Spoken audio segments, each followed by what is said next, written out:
जय हिंद दोस्तों, स्वागत है आपका कहानियों के फूल पर। आज हम आपके लिए लेकर आए हैं हिंदी साहित्य की अमर कहानियों में से एक और महान साहित्यकार मुंशी प्रेमचंद जी की लिखी कहानी बलिदान। आइए सुनते हैं एक परिवार की गरीबी और सामाजिक प्रतिष्ठा की मजबूरी को बयान करने वाली यह करुण कहानी। मनुष्य की आर्थिक अवस्था का सबसे ज्यादा असर उसके नाम पर पड़ता है।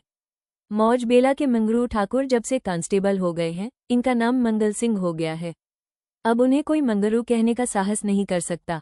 कल्लू अहीर ने जब से हल्के के थानेदार साहब से मित्रता कर ली है और गांव का मुखिया हो गया है, उसका नाम कालिकादीन हो गया है। अब उसे कल्लू कहें तो आंखें लाल पीली करता है। इसी प्रकार हरखचंद कुर्मी अब हरखू हो गया है। आज से 20 साल पहले उसके यहाँ शक्कर बनती थी, कई हल की खेती होती थी और कारोबार खूब फैला हुआ था। लेकिन विदेशी शक्कर की आमदनी ने उसे मटियामेट कर दिया। धीरे धीरे कारखाना टूट गया, जमीन टूट गई, गाहक टूट गए और वो भी टूट गया। 70 वर्ष का बूढ़ा जो तकिएदार माचे पर बैठा हुआ नारियल पिया करता, अब सिर पर टोकरी लिए खाद फेंकने जाता है। परंतु उसके मुख पर अब भी एक प्रकार की गंभीरता, बातचीत में अब भी एक प्रकार की अकड़, चाल ढाल से अब भी एक प्रकार का स्वाभिमान भरा हुआ है। इस पर काल की गति का प्रभाव नहीं पड़ा। रस्सी जल गई पर बल नहीं टूटा। भले दिन मनुष्य के चरित्र पर सदैव के लिए अपना चिन्ह छोड़ जाते हैं। हरखू के पास अब केवल 5 बीघा जमीन है, केवल 2 बैल हैं। एक ही हल की खेती होती है, लेकिन पंचायतों में आपस की कलह में उसकी सम्मति अब भी सम्मान की दृष्टि से देखी जाती है। वो जो बात कहता है बेलाग कहता है और गांव के अनपढ़े उनके सामने मुंह नहीं खोल सकते। हरखू ने अपने जीवन में कभी दवा नहीं खाई थी। वो बीमार जरूर पड़ता, कुंवर मास में मलेरिया से कभी न बचता था, लेकिन 10-5 दिन में वो बिना दवा खाए ही चंगा हो जाता था। इस वर्ष कार्तिक में बीमार पड़ा और यह समझकर कि अच्छा तो ही जाऊंगा, उसने कुछ परवाह न की। परंतु अब की ज्वर मौत का परवाना लेकर चला था। एक सप्ताह बीता, दूसरा सप्ताह बीता, पूरा महीना बीत गया, पर हरखू चारपाई से न उठा। अब उसे दवा की जरूरत मालूम हुई। उसका लड़का गिरधारी कभी नीम की सीखें पिलाता, कभी गुर्ज का सत, कभी गदापूर्णा की जड़, पर इन औषधियों से कोई फायदा न होता था। हरखू को विश्वास हो गया कि अब संसार से चलने के दिन आ गए। एक दिन मंगल सिंह उसे देखने गए। बेचारा टूटी खाट पर पड़ा राम नाम जप रहा था। मंगल सिंह ने कहा, बाबा बिना दवा खाए अच्छे न होंगे, कुनैन क्यों नहीं खाते? हरखू ने उदासीन भाव से कहा, तो लेते आना। दूसरे दिन कालिकादीन ने आकर कहा, बाबा 2-4 दिन कोई दवा खा लो। अब तुम्हारी जवानी की देर थोड़े है कि बिना दवा दर्पण के अच्छे हो जाओगे। हरखू ने उसी मंद भाव से कहा, तो लेते आना। लेकिन रोगी को देख आना एक बात है, दवा लाकर देना उसे दूसरी बात है। पहली बात शिष्टाचार से होती है, दूसरी सच्ची संवेदना से। न मंगल सिंह ने खबर ली, न कालिकादीन ने, न किसी तीसरे ही ने। हरखू दालान में खाट पर पड़ा रहता। मंगल सिंह कभी नजर आ जाते तो कहता, भैया वो दवा नहीं लाए? मंगल सिंह कतराकर निकल जाते। कालिकादीन दिखाई देते तो उनसे भी यही प्रश्न करता, लेकिन वो भी नजर बचा जाते। या तो उसे सूझता ही नहीं था कि दवा पैसों के बिना नहीं आती, या वो पैसों को भी जान से प्रिय समझता था, अथवा जीवन से निराश हो गया था। उसने कभी दवा के दाम की बात नहीं की। दवा न आई, उसकी दशा दिनों दिन बिगड़ती गई, यहाँ तक कि 5 महीने कष्ट भोगने के बाद उसने ठीक होली के दिन शरीर त्याग दिया। गिरधारी ने उसका शव बड़ी धूमधाम के साथ निकाला। क्रियाकर्म बड़े हौसले से किया। कई गांव के ब्राह्मणों को निमंत्रित किया। बेला में होली न मनाई गई, न अबीर, न गुलाल उड़ी, न डफली बजी, न भंग की नालियां बहीं। कुछ लोग मन में हरखू को कोसते जरूर थे कि इस बुढ़े को आज ही मरना था, 2-4 दिन बाद मरता। लेकिन इतना निर्लज कोई न था कि शोक में आनंद मनाता। वो शरीर नहीं था जहां कोई किसी के काम में शरीक नहीं होता, जहां पड़ोसी को रोने पीटने की आवाज हमारे कानों तक नहीं पहुंचती। हरखू के खेत गांव वालों की नजर पर चढ़े हुए थे। 5 बीघा जमीन कुएं के निकट, खाद पांच से लदी हुई मेंढ बांध से ठीक थी। उनमें 3-3 फसलें पैदा होती थीं। हरखू के मरते ही उन पर चारों ओर से धावे होने लगे। गिरधारी तो क्रिया कर्म में फंसा हुआ था। उधर गांव के मनचले किसान लाला ओंकारनाथ को चैन न लेने देते थे। नजराने की बड़ी बड़ी रकमें पेश हो रही थीं। कोई साल भर का लगान देने पर तैयार था, कोई नजराने की दूनी रकम का दस्तावेज लिखने पर तुला हुआ था। लेकिन ओंकारनाथ सबको टालते रहते थे। उनका विचार था कि गिरधारी के बाप ने खेतों को 20 वर्ष तक जोता है, इसलिए गिरधारी का हक सबसे ज्यादा है। वो अगर दूसरों से कम भी नजराना दे तो खेत उसी को देने चाहिए। अस्तु, जब गिरधारी क्रियाकर्म से निवृत्त हो गया और उससे पूछा खेती के बारे में क्या कहते हो? गिरधारी ने रोकर कहा, सरकार, इन्हीं खेतों ही का तो आसरा है, जोतूंगा नहीं तो क्या करूंगा? ओंकारनाथ, नहीं, जरूर जोतो, खेत तुम्हारे हैं, मैं तुमसे छोड़ने को नहीं कहता। हरखू ने उसे 20 साल तक जोता, उन पर तुम्हारा हक है, लेकिन तुम देखते हो अब जमीन की दर कितनी बढ़ गई है। तुम 8 रुपये बीघे पर जोतते थे, मुझे 10 रुपये मिल रहे हैं और नजराने के 100 अलग। तुम्हारे साथ रियायत करके लगान वही रखता हूँ, पर नजराने के रुपये तुम्हें देने पड़ेंगे।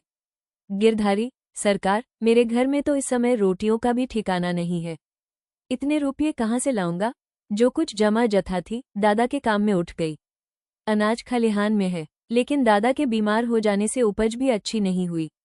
रुपये कहाँ से लाऊं? ओंकारनाथ, ये सच है, लेकिन मैं इससे ज्यादा रियायत नहीं कर सकता। गिरधारी, नहीं सरकार, ऐसा न कहिए, नहीं तो हम बिना मारे मर जाएंगे। आप बड़े होकर कहते हैं तो मैं बैल बछिया बेचकर 50 रुपया ला सकता हूँ, इससे बेशी की हिम्मत मेरी नहीं पड़ती। ओंकारनाथ चिढ़कर बोले, तुम समझते होगे कि हम ये रुपये लेकर अपने घर में रख लेते हैं और चैन की बंशी बजाते हैं, लेकिन हमारे ऊपर जो कुछ गुजरती है हम भी जानते हैं। कहीं ये चंदा, कहीं वो चंदा, कहीं यह नजर, कहीं वह नजर, कहीं यह इनाम, कहीं वह इनाम, इनके मारे कचूमर निकल जाता है। बड़े दिन में सैकड़ों रुपये डालियों में उड़ जाते हैं। जिसे डाली न दो वही मुंह फुलाता है। जिन चीजों के लिए लड़के तरसकर रह जाते हैं उन्हें बाहर से मंगवाकर डालियां सजाता हूँ। उस पर कभी कानूनगोन आ गए, कभी तहसीलदार, कभी डिप्टी साहब का लश्कर आ गया। सब मेरे मेहमान होते हैं। अगर न करूँ तो नक्कू बनूं और सबकी आंखों में कांटा बन जाऊं। साल में 1200 मोदी को इसी रसद खुराक के मद में देने पड़ते हैं। ये सब कहाँ से आए? बस यही जी चाहता है कि छोड़कर चला जाऊं, लेकिन हमें परमात्मा ने इसलिए बनाया है कि एक से रुपया सताकर ले और दूसरे को रो रो कर दे, यही हमारा काम है।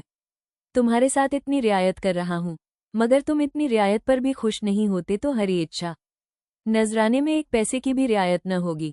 अगर 1 हफ्ते के अंदर रुपए दाखिल करोगे तो खेत जोतने पाओगे, नहीं तो नहीं। मैं कोई दूसरा प्रबंध कर दूंगा। लेकिन सुभागी यो चुपचाप बैठने वाली स्त्री न थी।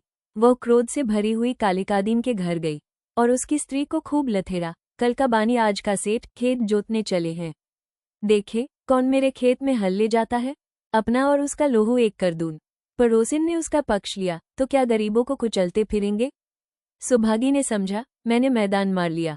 उसका चित्त बहुत शांत हो गया, किंतु वही वायु जो पानी में लहरें पैदा करती है वृक्षों को जड़ से उखाड़ डालती है। सुभागी तो पड़ोसियों की पंचायत में अपने दुखड़े रोती और कालिकादीन की स्त्री से छेड़ लड़ती। इधर गिरधारी अपने द्वार पर बैठा हुआ सोचता, अब मेरा क्या हाल होगा, अब ये जीवन कैसे कटेगा, ये लड़के किसके द्वार पर जाएंगे? मजदूरी का विचार करते ही उसका हृदय व्याकुल हो जाता। इतने दिनों तक स्वाधीनता और सम्मान को सुख भोगने के बाद अधम चाकरी की शरण लेने के बदले वो मर जाना अच्छा समझता था। वह अब तक गृहस्थ था, उसकी गणना गांव के भले आदमियों में थी, उसे गांव के मामले में बोलने का अधिकार था। उसके घर में धन न था, पर मान था। नाय, कुम्हार, पुरोहित, भाट, चौकीदार ये सब उसका मुंह ताकते थे। अब यह मर्यादा कहाँ? अब कौन उसकी बात पूछेगा?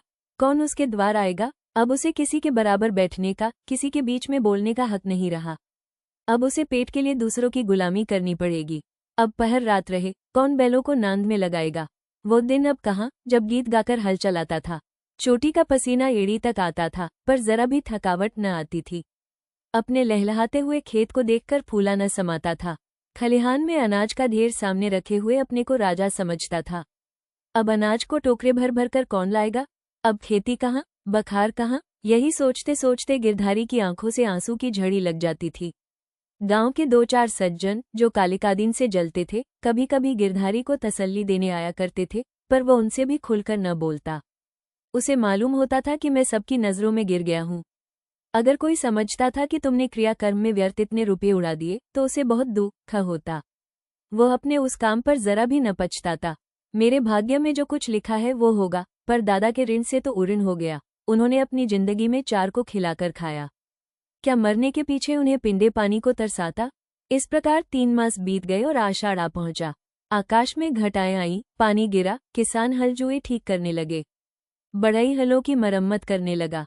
गिरधारी पागल की तरह कभी घर के भीतर जाता, कभी बाहर जाता, अपने हलों को निकाल देखता, इसकी मुठिया टूट गई है, इसकी फाल ढीली हो गई है, जुए में सैला नहीं है।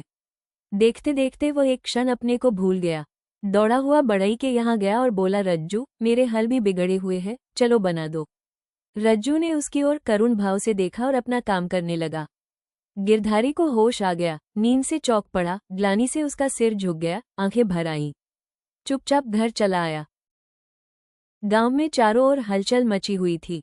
कोई सन के बीज खोजता फिरता था, कोई जमींदार के चौपाल से धान के बीज ले आता था। कहीं सलाह होती, किस खेत में क्या बोना चाहिए। गिरधारी ये बातें सुनता और जलहीन मछली की तरह तड़पता था। एक दिन संध्या समय गिरधारी खड़ा अपने बैलों को खुजला रहा था कि मंगल सिंह आए और इधर उधर की बातें करके बोले, गोई को बांधकर कब तक खिलाओगे? निकाल क्यों नहीं देते? गिरधारी ने मलिन भाव से कहा, हाँ, कोई गाहक आए तो निकाल दूं। मंगल सिंह, एक गाहक तो हम ही हैं, हम ही को दे दो। गिरधारी अभी कुछ उत्तर न देने पाया था कि तुलसी बनिया आया और गर्ज कर बोला, गिरधारी, तुम्हें रुपये देने हैं कि नहीं, वैसा कहो। 3 महीने से हील हवाला करते चले आते हो, अब कौन खेती करते हो कि तुम्हारी फसल को अगोरे बैठ रहे? गिरधारी ने दीनता से कहा, साहब, जैसे इतने दिनों माने हो, आज और मान जाओ, कल तुम्हारी एक एक कौड़ी चुका दूंगा। मंगल और तुलसी ने इशारों से बातें की और तुलसी भुनभुनाता हुआ चला गया। तब गिरधारी मंगल सिंह से बोला, तुम इन्हें ले लो तो घर के घर ही में रह जाऊं, कभी कभी आंख से देख तो लिया करूंगा। मंगल सिंह, मुझे अभी तो कोई ऐसा काम नहीं, लेकिन घर पर सलाह करूंगा। गिरधारी, मुझे तुलसी के रुपये देने हैं, नहीं तो खिलाने को तो भूसा है। मंगल सिंह, ये बड़ा बदमाश है, कहीं नालिश न कर दे। सरल हृदय गिरधारी धमकी में आ गया। कार्यकुशल मंगल सिंह को सस्ता सौदा करने का अच्छा सुअवसर मिला। 80 रुपये की जोड़ी 60 रुपये में ठीक कर ली। गिरधारी ने अब तक बैलों को न जाने किस आशा से बांधकर खिलाया था। आज आशा का वो कल्पित सूत्र भी टूट गया।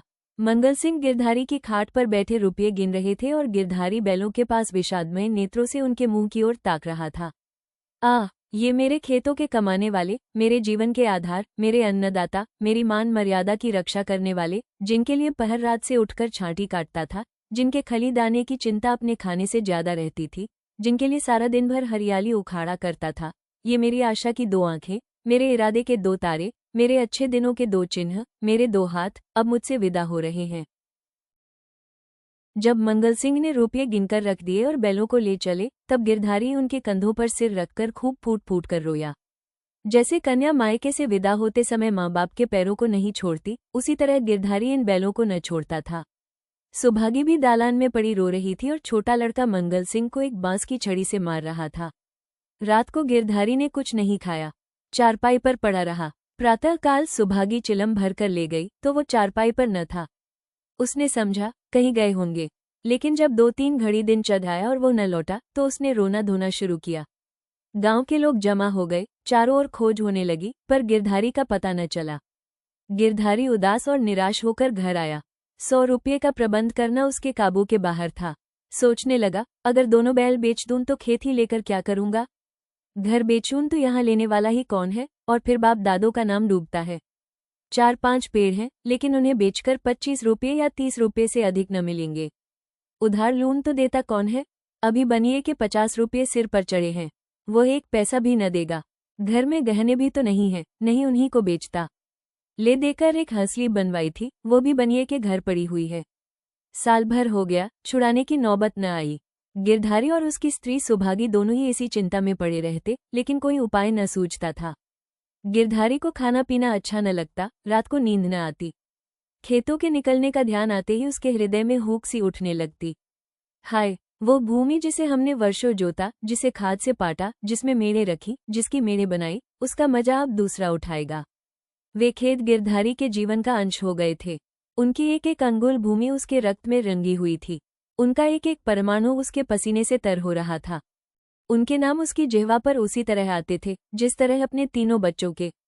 कोई 24 था, कोई 22 था, कोई नालबेला, कोई तलैया वाला। इन नामों के स्मरण होते ही खेतों का चित्र उसकी आंखों के सामने खींच जाता था। वह इन खेतों की चर्चा इस तरह करता, मानो वे सजीव हैं, मानो उसके भले बुरे के साथी हैं। उसके जीवन की सारी आशाएं, सारी इच्छाएं, सारे मंसूबे, सारी मिठाइयां, सारे हवाई किले इन्हीं खेतों पर अवलंबित थे। इनके बिना वो जीवन की कल्पना ही नहीं कर सकता था, और वे ही सब हाथ से निकले जाते हैं। वो घबराकर घर से निकल जाता और घंटों खेतों की मेड़ों पर बैठा हुआ रोता, मानो उनसे विदा हो रहा है। इस तरह 1 सप्ताह बीत गया और गिरधारी रुपये का कोई बंदोबस्त न कर सका। 8वें दिन उसे मालूम हुआ कि कालिकादीन ने 100 रुपये नजराने देकर 10 रुपये बीघे पर खेत ले लिए। गिरधारी ने एक ठंडी सांस ली। एक क्षण के बाद वह अपने दादा का नाम लेकर बिलक बिलक कर रोने लगा। उस दिन घर में चूल्हा नहीं जला। ऐसा मालूम होता था मानो हरखू आज ही मरा है। संध्या हो गई थी, अंधेरा छा रहा था। सुभागी ने दिया जलाकर गिरधारी के सिरहाने रख दिया था और बैठी द्वार की ओर ताक रही थी कि सहसा उसे पैरों की आहट मालूम हुई। सुभागी का हृदय धड़क उठा। वो दौड़कर बाहर आई, इधर उधर ताकने लगी। उसने देखा कि गिरधारी बैलों की नांद के पास सिर झुकाए खड़ा है। सुभागी बोल उठी, घर आओ, वहां खड़े क्या कर रहे हो, आज सारे दिन कहाँ रहे? ये कहते हुए वो गिरधारी की ओर चली। गिरधारी ने कुछ उत्तर न दिया। वो पीछे हटने लगा और थोड़ी दूर जाकर गायब हो गया। सुभागी चिल्लाई और मूर्छित होकर गिर पड़ी। दूसरे दिन कालिकादीन हल लेकर अपने नए खेत पर पहुंचे। अभी कुछ अंधेरा था। वो बैलों को हल में लगा रहे थे कि यकायक उन्होंने देखा कि गिरधारी खेत की मेड़ पर खड़ा है। वही मिर्जई, वही पगड़ी, वही सोंटा। कालिकादीन ने कहा, अरे गिरधारी, मर्दे आदमी, तुम यहाँ खड़े हो? और बेचारी सुभागी हैरान हो रही है। कहाँ से आ रहे हो? ये कहते हुए बैलों को छोड़कर गिरधारी की ओर चले। गिरधारी पीछे हटने लगा और पीछे वाले कुएं में कूद पड़ा। कालिकादीन ने चीख मारी और हल बैल वहीं छोड़कर भागा। सारे गांव में शोर मच गया। लोग नाना प्रकार की कल्पनाएं करने लगे। कालिकादीन को गिरधारी वाले खेतों में जाने की हिम्मत न पड़ी। गिरधारी को गायब हुए 6 महीने बीत चुके हैं। उसका बड़ा लड़का अब एक ईंट के भट्टे पर काम करता है और 20 रुपये महीना घर आता है। अब वो कमीज और अंग्रेजी जूता पहनता है। घर में दोनों जून तरकारी पकती है और जौ के बदले गेहूं खाया जाता है, लेकिन गांव में उसका कुछ भी आदर नहीं। अब वो मजूर है। सुभागी अब पराये गांव में आए कुत्ते की भांति दुबकती फिरती है। वो अब पंचायत में भी नहीं बैठती। वो अब मजदूर की माँ है। कालिकादीन ने गिरधारी के खेतों से इस्तीफा दे दिया है, क्योंकि गिरधारी अभी तक अपने खेतों के चारों तरफ मंडराया करता है। अंधेरा होते ही वो मैंड पर आकर बैठ जाता है और कभी कभी रात को उधर से उसके रोने की आवाज सुनाई देती है। वो किसी से बोलता नहीं, किसी को छेड़ता नहीं। उसे केवल अपने खेतों को देखकर संतोष होता है। दिया जलने के बाद उधर का रास्ता बंद हो जाता है। लाला ओंकारनाथ बहुत चाहते हैं कि ये खेत उठ जाएं, लेकिन गांव के लोग उन खेतों का नाम लेते डरते हैं।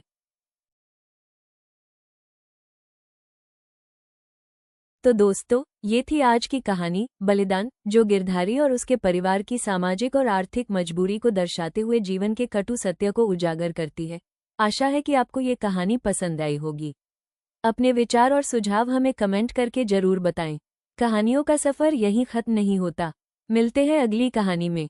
तब तक के लिए सुनते रहिए कहानियों के फूल, क्योंकि हर कहानी एक नया अनुभव है। धन्यवाद।